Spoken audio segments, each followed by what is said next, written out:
Hey everyone, I'm working to hit 1,000 subscribers, and I need your help to get there. If you enjoy this content, please hit that subscribe button right now. The Tatsuya Imai sweepstakes are heating up across Major League Baseball as the Japanese standout narrows down his decision with the deadline rapidly approaching. We've got some new reporting connecting the Philadelphia Phillies to this elite pitcher, but not exactly in the way fans were hoping. I want to break down the latest information and explain why this represents such a critical opportunity the Phillies absolutely cannot afford to blow right now. I've talked extensively about Imai over the past several videos, including yesterday when reports surfaced about the Phillies being among the finalist teams. But we got a significant update today that changes the narrative completely. According to Yahoo Sports Japan, the well-funded Phillies and Blue Jays are being cautious about the risks associated with long-term large-scale contracts and reportedly haven't yet offered specific terms to Imai. Meanwhile, multiple sources indicate the Chicago White Sox have emerged among the leading contenders for his services. This development maybe isn't as surprising as it would have been a couple weeks ago because the White Sox already broke down barriers in their own right. What I mean specifically is their ability to sign Munetaka Murakami, another player the Phillies were linked to throughout the winter.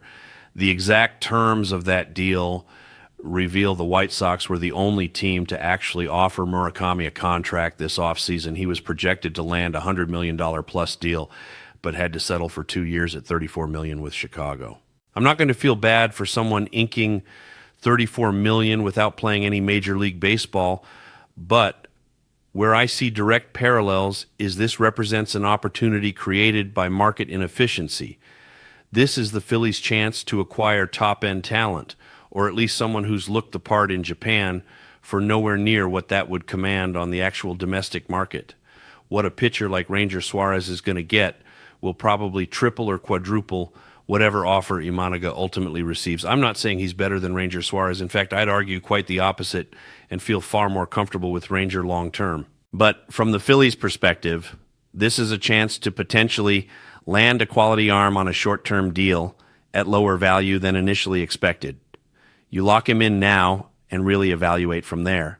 When looking at the Phillies pitching staff as a whole, I want to dive into specifics from a contract standpoint because, as that initial reporting suggests, the front office is extremely cognizant of financial commitments moving forward. Taking a look at the salary structure, Zack Wheeler is the highest paid pitcher in baseball at $42 million on the books for next year and 2027. We know who Zack Wheeler is as an elite pitcher, but I want to bring up again that it's not 100% lock. He looks like himself right from opening day. I think Wheeler will settle in and be the pitcher we hope and know him to be for the foreseeable future and the length of that contract. But he also hasn't been quiet about his belief and intention of retiring after this deal expires. He's still performing at an extremely elite level and was last year before going down with the blood clot issue that devastated this Phillies team and Wheeler directly. When projecting forward, though, you have to plan beyond that. You've got 2 years with Zack Wheeler. Look beyond him on the Phillies staff. Aaron Nola is locked up for the foreseeable future, and it remains to be determined how that contract ages. We could get a resurgent year from Nola after he battled injuries last season. He never really found his footing, though he had flashes of the Nola we expect. The reality is this guy has had his ups and downs in a Phillies uniform. Who knows if that bounce back is certain? He's logged a ton of innings, and it would be incredibly harmful from both a contract and organizational outlook if Aaron isn't capable of pulling the weight his $24 million annual deal commands. Beyond that, Taijuan Walker still has $18 million on the books next year. I wonder if there's a world where they could offload that contract this season. This is one of those situations where the closer you get to the end, the easier it becomes to move on from. That's certainly not a deal any team is itching to absorb. The fact is, Taijuan Walker just hasn't been what he was hoped to be when he signed that contract. I still understand the thought process behind acquiring him, but Walker hasn't been the guy the Phillies needed. That's a contract I'm watching closely heading into this year. Then there's Jesus Luzardo, who the Phillies traded for last offseason kind of out of nowhere. I liked what we saw from Luzardo despite the ups and downs. He's going through arbitration this year, so his contract will get finalized, but I believe Dave Dombrowski wouldn't have traded for him without intention of keeping him in Philadelphia long term. Then we get a little uncertain looking beyond this core. Christopher Sanchez represents one of the best contracts in baseball. They locked him up at the perfect time. He's evolved into one of the better pitchers in baseball, truly elite in that short list. No doubt about that. But beyond Sanchez, Andrew Painter remains to be determined in terms of what he'll be at the major league level.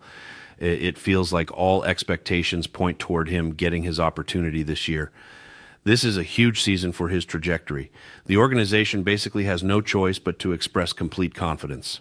But if you watched any of Painter pitching last year, there isn't much backing up that belief. I know he's coming off Tommy John surgery and he's still very young.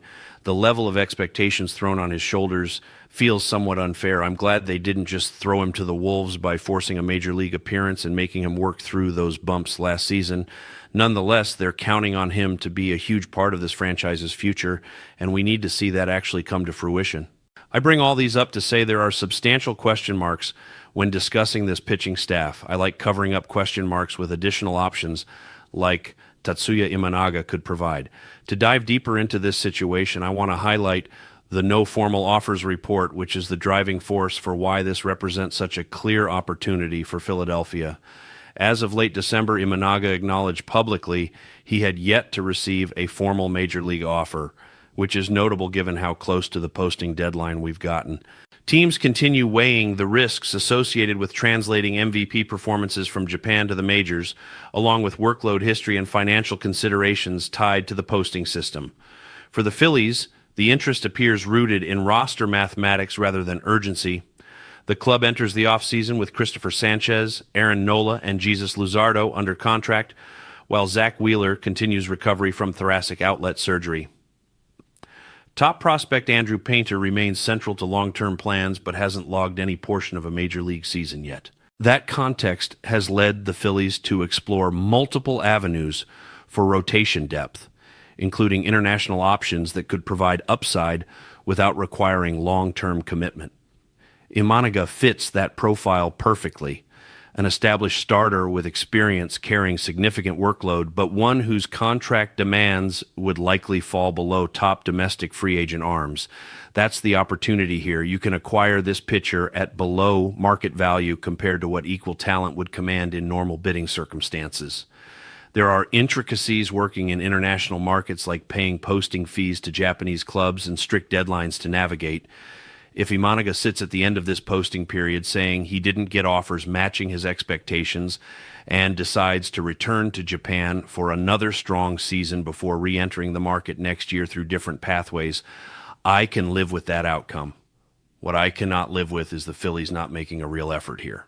If the White Sox land this pitcher on bargain value, that's a massive missed opportunity for this front office.